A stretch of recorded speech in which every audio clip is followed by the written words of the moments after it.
여러분 안녕하십니까? 아투 초대석입니다. 오늘은 더불어민주당 인천 서구갑 김교웅 의원 모셨습니다. 안녕하십니까? 네, 안녕하십니까? 네. 네, 반갑습니다. 네, 축하드립니다. 감사합니다. 17대 국회의원 지내셨고 정말 오랜만에 국회의회에 등원하셨는데 감회가 아주 남다르셨겠습니까? 소감이 어떠십니까?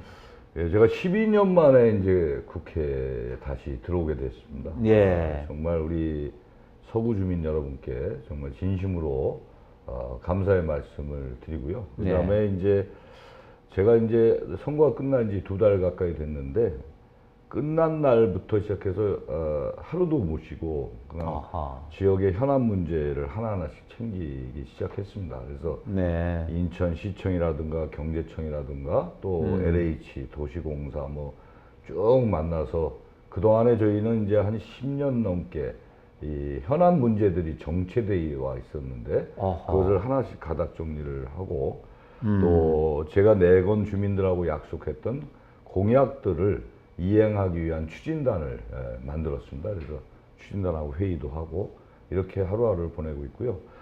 정말 우리 서구 주민 여러분들께는 한없는 제가 감사를 드리고 오히려 이 막중한 책임감이 더 앞서는 그런 나날들을 보내고 있습니다. 그 17대 할 때도 서구였었죠? 같은 네.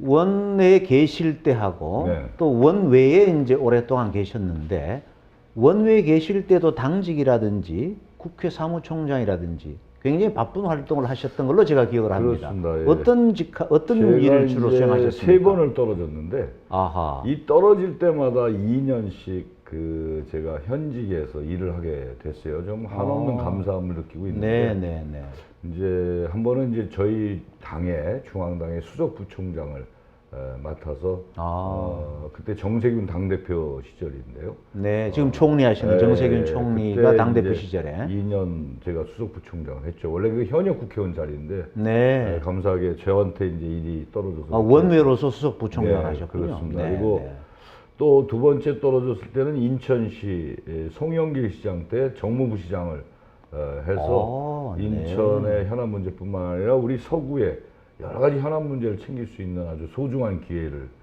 갖게 됐습니다. 그리고 세 번째 떨어졌을 때는 이제 정세균 국회의장 시절에 의장 비서실장과 국회 사무총장을 했습니다. 그래서 그렇습니까? 이제 우리 이 위탁된 이 위탁직들이 있잖아요. 국회 환경미화원이라든가 이런 분들을 국회에 이제 직고용으로 의장님하고 같이 바꿨고 또 사무총장 때는 국회 미래연구원을 만들었어요.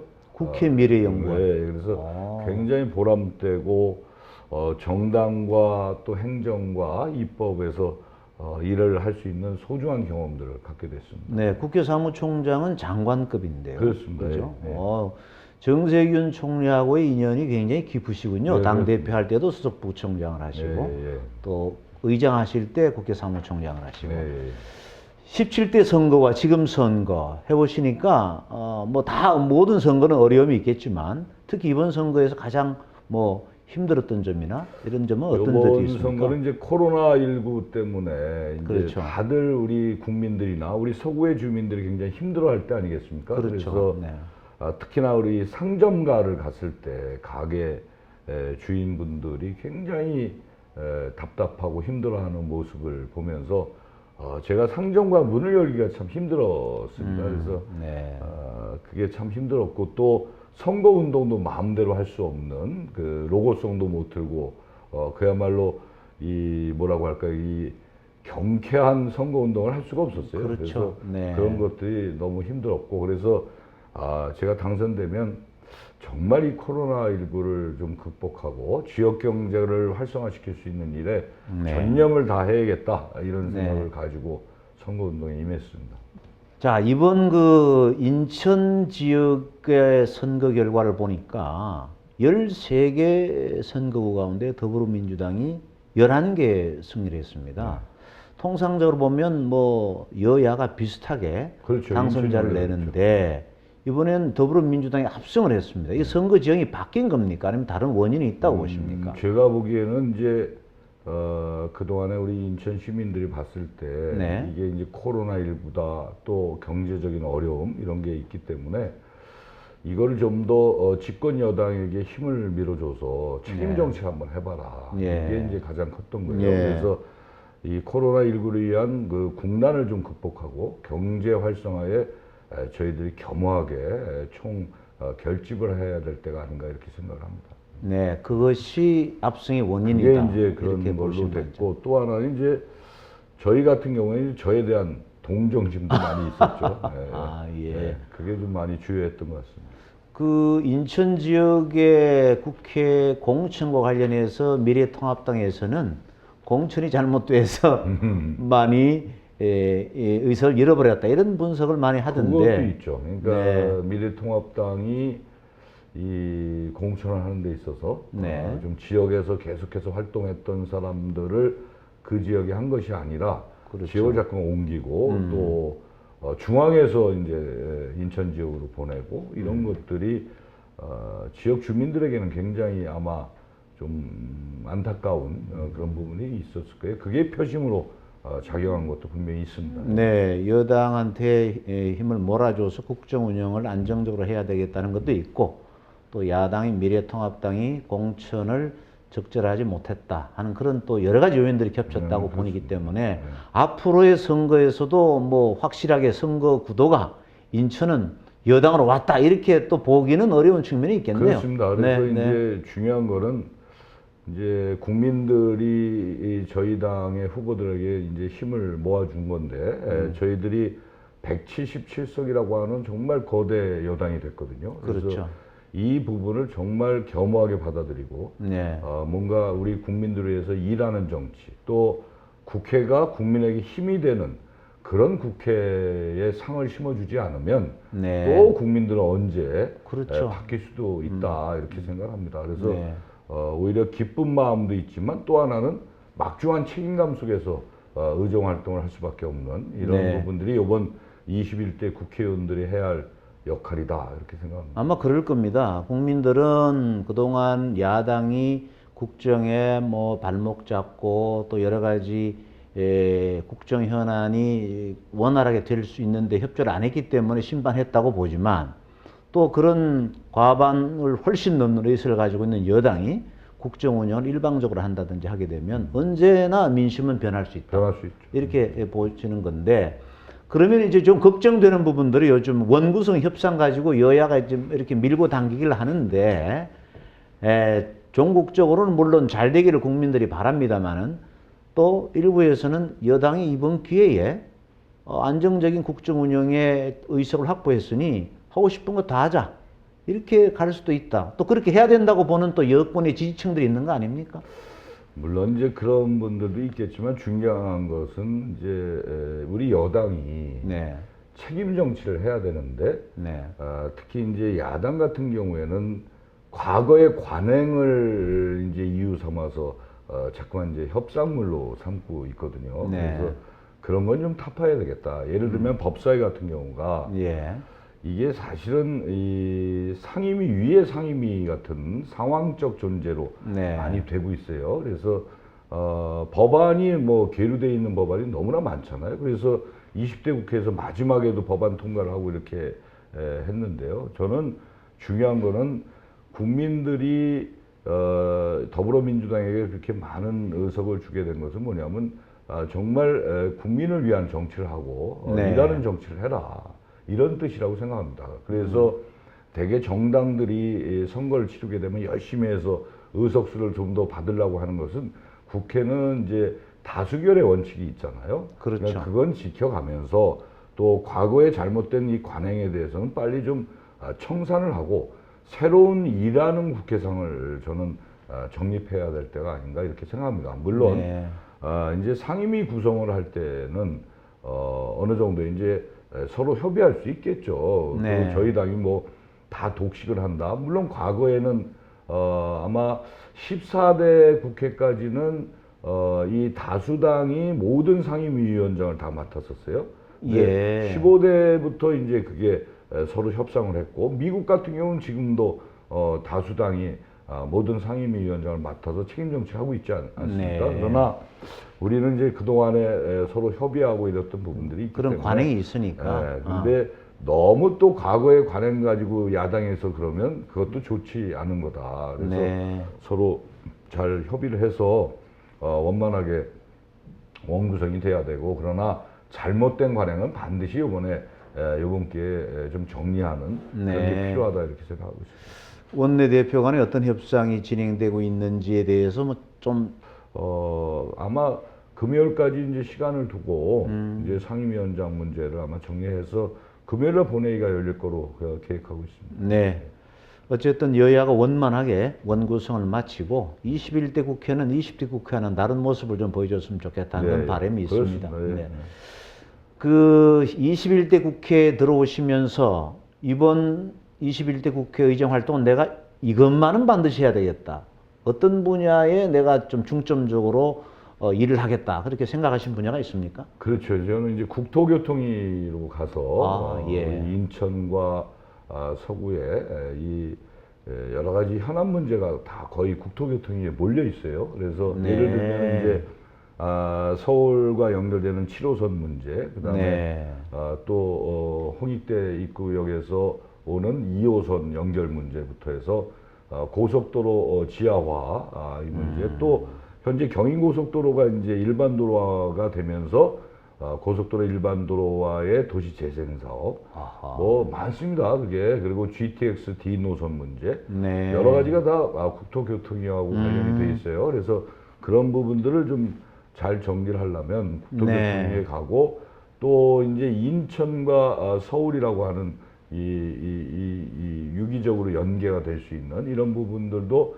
교통의 인프라가 굉장히 중요하다 이렇게 생각을 하고 있습니다. 그래서 일단 그런 거에 초점을 맞추고, 두 번째는 저는 남북 경협에 많은 관심을 갖고 있어요. 그러니까 남북 경협. 우리나라 이제 개성공단을 처음에 만들 때도 제가 그때는 국회의원 되기 전에 이 중소기업 연구원장을 했는데, 그때도 제가 연구원들하고 용역을 받아서 개성공단에 처음 가서 거기 현장도 살피고 용역을 이제 수행을 한 적이 있어요. 그래서 개성공단이 지금 안타깝게 이제 닫혀 있지만 이걸 반드시 풀어내고 이 남북 경협의 활로를 좀 펼쳐야 우리 대한민국의 경제 활성화를 꾀할 수 있는 중요한 저는 근간이 될 수 있다 이렇게 생각하고 있어서 남북 경협에 대해서 4년 동안 국회에 있으면서 그런 것 중에 많은 관심과 모든 저의 이 온 열정을 다 해서 그쪽으로 많은 활동을 하려고 그렇게 생각하고 있습니다. 그럼 국토교통위와 산자위와 또 외무통일 뭐 이런 쪽도 다 연관돼 있는 상임위원회인데 현재에서는 국토교통위에 지원했다는 말씀이시죠? 나머지 이제 의원들은 꼭 상임위 아니더라도 그렇죠.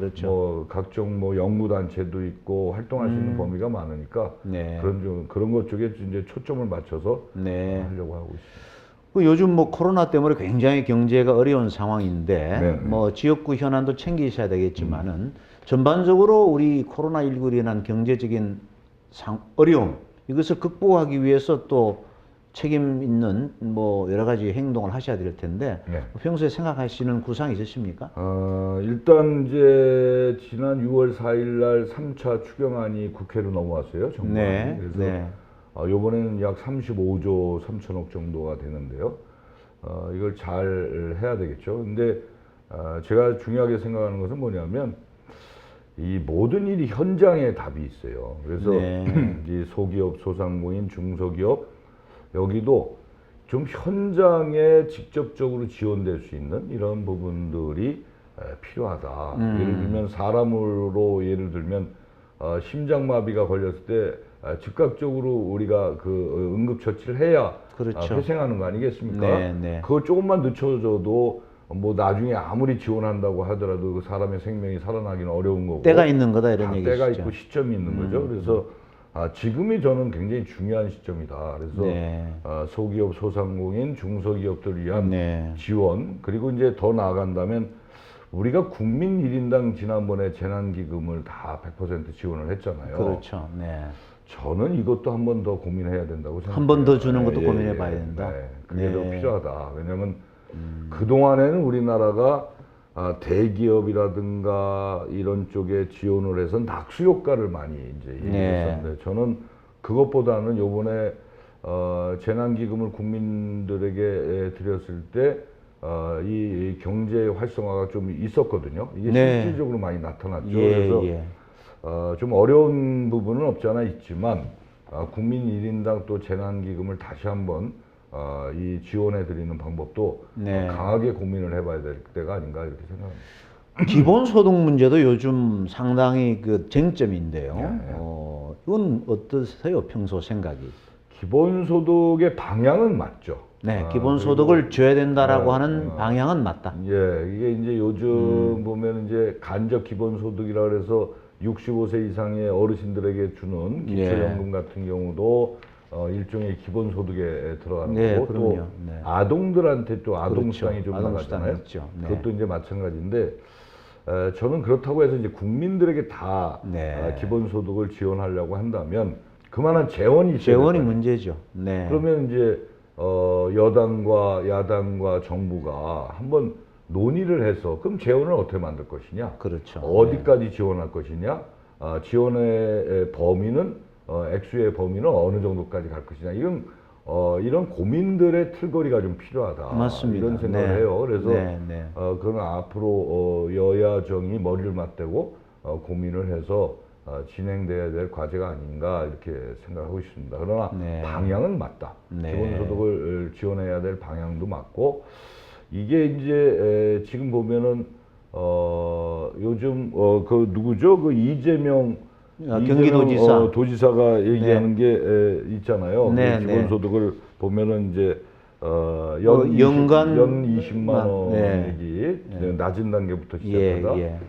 그다음에 이제 기본소득당이라고 요즘 만들어졌어요. 기본소득당에서 주장하는 건 월 30만 원. 월 30만 원. 그러니까 이런 게 다 편차가 있긴 하지만 중요한 거는 이제 아까도 말씀드렸지만 기본적인 재원이 있어야 된다. 맞습니다. 그래서 그 재원을 만들 수 있는 방법, 그렇다고 해서 증세라는 것을 쉽게 결정할 수 있는 부분도 아직은 아니지 않나. 돈을 막 찍어낼 수도 없고. 그렇죠. 그러니까 그런 거를 여당과 정부가 머리를 맞대는 테이블을 좀 만들어야 된다. 이런 얘기예요, 저는.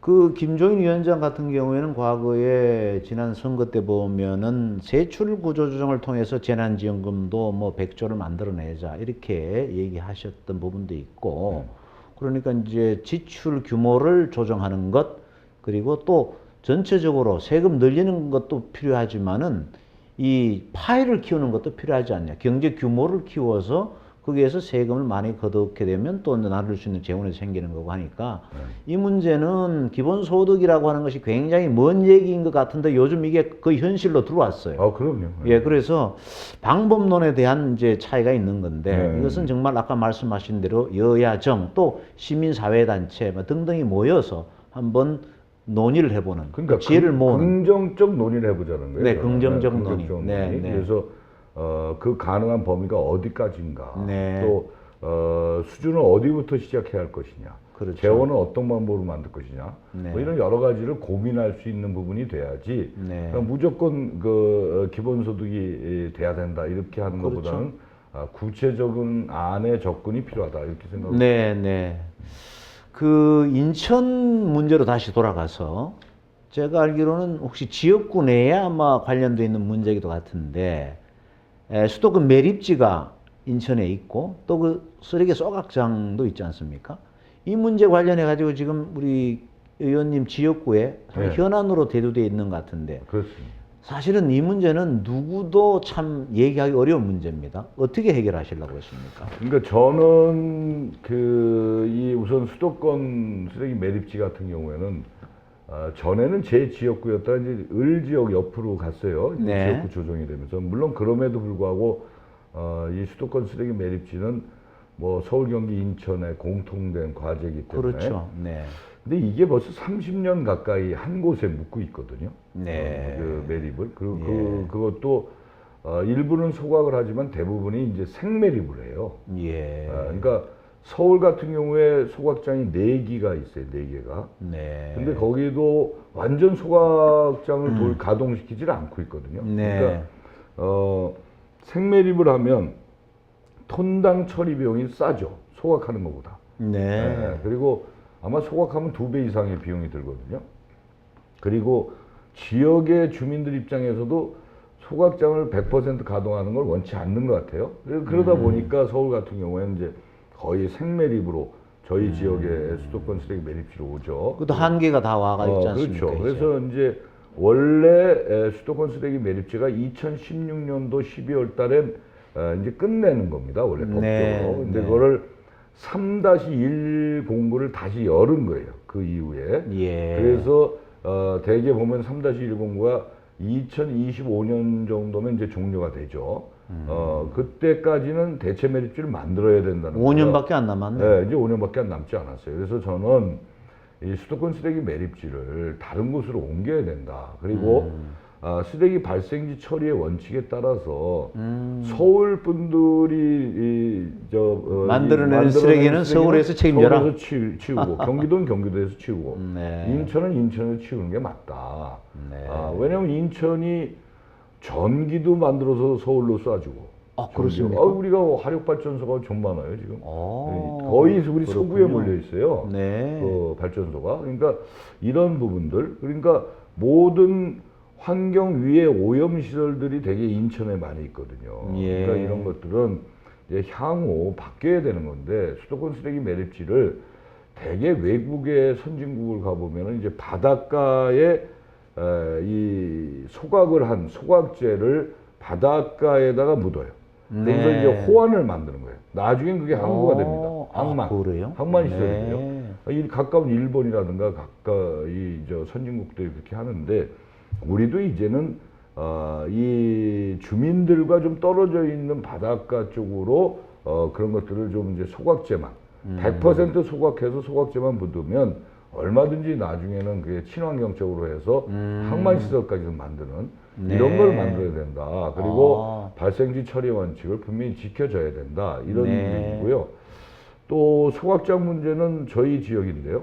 그게 6개, 인천의 6개 군구를 저희 지역의 청라 광역 소각장에서 소각을 해요. 근데 이게 15년이 이제 기간 종료인데 벌써 18년, 19년째 되고 있어요. 그러니까 이것도 소각장을 각 군구별로 쓰레기 발생지 처리 원칙에 따라서 군구별로 소각장을 만들어야 된다. 그게 저의 주장이고요. 그게 이제 박남춘 시장하고 이제 좀 이제 협의가 잘 되고 있습니까? 협의가 돼서 각 군구에다가 인천시에서 소각장 만들 때를 이제 지역을 얘기해 달라. 이제 이렇게 했는데 잘 안 들어오죠, 그게. 왜냐하면 그렇겠죠. 각 구마다 또 이 주민들이 반대하니까. 그러나 이 환경 위의 오염 시설일수록 발생지 처리의 원칙에 따라서 해야 된다. 그래서 저는 청라 소각장은 이제 폐쇄하고 우리 서구 다른 곳으로 이전시키고, 청라 소각장은 이제 체육, 문화, 예술이 쪽으로 해서 주민들에게 돌려드리고, 다른 곳에 서구만의 쓰레기를 소각할 수 있는 소각장을 만들어야 된다. 이렇게 결론을 짓고 이제 서구청에서 이번에 용역이 나갔죠. 대체 소각장을 찾는 용역이 지금 나가서 지금 용역 중에 있습니다. 그래서 강하게 이제 인천시하고도 제가 얘기하고 있고, 이 부분은 반드시 관철돼야 될 과제라고 생각하고 있습니다. 인천시장도 출마를 하신 적이 있죠. 그렇습니다. 그러면 이제 서구만을 지금 보시는 게 아니고 인천 전체에 대한 여러 가지 구상이 있으실 것 같아요. 인천에서 또 학생회장도 하시고 굉장히 오랜 시간 정치적인 역정을 인천과 함께 보내셨는데 우리 김경호 의원께서 보시는 인천의 미래 어떻습니까? 저는요, 그 인천이 이 하늘과 바다와 땅이 열려 있는 정말 축복받은 도시라고 생각해요. 공항과 또 항만, 그다음에 이제 경제 자유구역뿐만 아니라 사통팔달에 이제 도로망이 잘 구축되어 있는 데가 우리 인천인데, 21세기는 국가와 국가 간의 경쟁이 아니라 도시와 도시 간의 경쟁이다. 예를 들면 우리 인천과 뭐 뉴욕 간의 경쟁, 미국의 뭐 인천과 도쿄와 간의 경쟁, 파리와의 경쟁, 뭐 이런 게 앞으로 지금 되고 있지 않습니까? 그래서 좀 경쟁력을 높여야 된다. 우리 그리고 대한민국의 외국의 문물이 들어온 관문이었어요, 우리 인천이. 예. 모든 외국의 선진 문화 문명이 우리 인천을 통해서 들어왔거든요. 기독교 문화도 그렇고 모든 문물이 우리 인천을 그렇죠. 통해서 들어왔기 네, 때문에 네. 이런 특징을 갖고 있는 도시를 경쟁력 있게 바꿔줘야 된다. 이런 생각 속에서 저는 인천을 바라보고 있고, 또 지정학적으로도 아주 뛰어난 도시죠. 우리가 네. 인천국제공항이 세계 3대 공항을 지금 목표로 뛰고 있는데 바로 이제 우리 인천에 있고, 그래서 이런 경쟁력 있는 도시를 좀 더 키우고 활력 있게 만들어야 된다. 그래서 네. 대개 외국의 도시를 보면은 500만에서 1000만 정도의 도시가 경쟁력이 있어요. 근데 아하. 우리 한번 보세요. 우리 대한민국을 보면 서울은 이미 1000만이 훨씬 넘었죠. 경기도는 네. 더 넘었어요. 예. 저는 앞으로 향후 과제가 이런 500만에서 1000만 정도의 도시로 앞으로는 좀 탈바꿈이 돼야 된다. 그러니까 우리 인천이 300만이 좀 넘었는데 네. 인근 경기도에 있는 일부의 시군구를 좀 인천에 편입시켜서 500만 이상의 도시로 만들 필요가 있다. 그래야 저는 경기도는 너무 비대화돼 있기 때문에 네. 그것도 줄여주면서 인천을 좀 보강해서 경쟁력 있는 이 자족 도시로서 키워내는 네. 이런 것이 됐을 때 전체적으로 보면 대한민국의 경쟁력을 저는 만들 수 있다 이렇게 생각을 합니다. 그래서 전 오래전부터 인천의 500만 도시 이런 이 부분을 계속해서 제가 주장하고 있죠. 인천 500만 도시.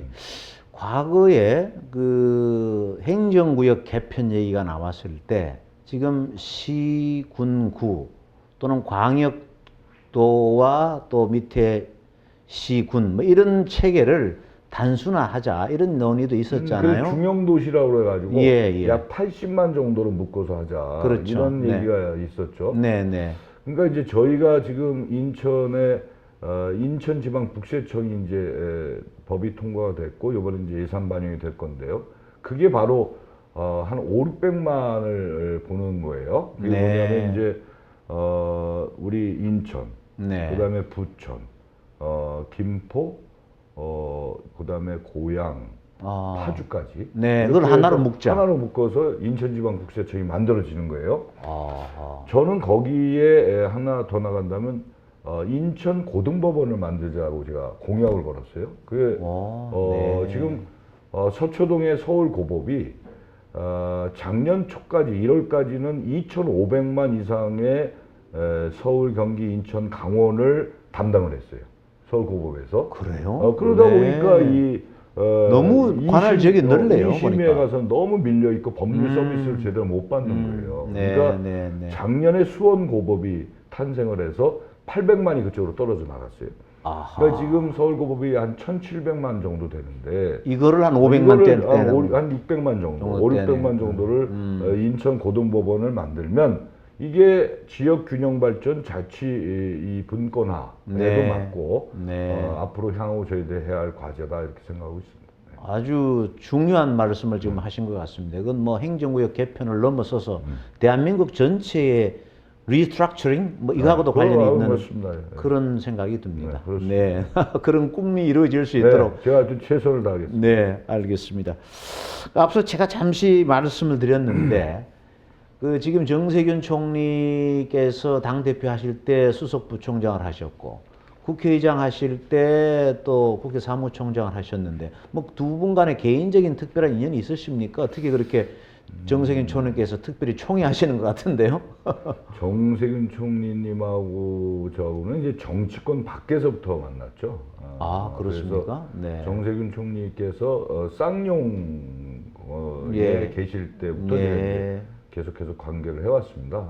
그리고 제가 이제 민주당의 수석부총장뿐만 아니라 이제 계속 정치를 하면서 제가 모시었던 분이고, 그리고 정말 동지적 결합 속에서 지금까지 이제 관계가 지속되는데, 제가 보면 정세균 총리는 굉장히 균형 감각이 있는 분이에요. 그리고 굉장히 유능합니다. 그리고 진솔되고 정직한 정치 지도자다 이런 생각이 들어요. 그래서 제가 많이 배우고 있죠. 제가 장점, 단점 한번 말씀해 보시라고 이렇게 질문하려고 그랬는데 장점은 말씀하신 것 같고 뭐 혹시 저건 좀 고쳐줘야 되겠다 이런 건 없었습니까? 단점 아닌 단점은 뭐냐면 이분은 거짓말을 못해요. 되게 정치가 그렇군요. 좀 이렇게 뻥도 있어야 되고 거짓말도 해야 되고 또 인기 발언을 좀 해야 이제 국민들이 흔히 얘기하는 사이다 발언 뭐 이런 얘기를 하는데 이분은 워낙 진심이 있고 정직한 분이기 때문에 그런 말씀 못하고 또 본인이 얘기하는 거에 대한 꼭 지켜야 되는 책임감이 먼저 앞서는 부분이 있기 때문에 그게 잘 안 되시는 것 같아요. 그래서 제가 그런 부분을 좀 고치셔야 된다 이런 얘기를 하는데 그건 이제 본인의 또 마음과 생각이 있는 거니까요.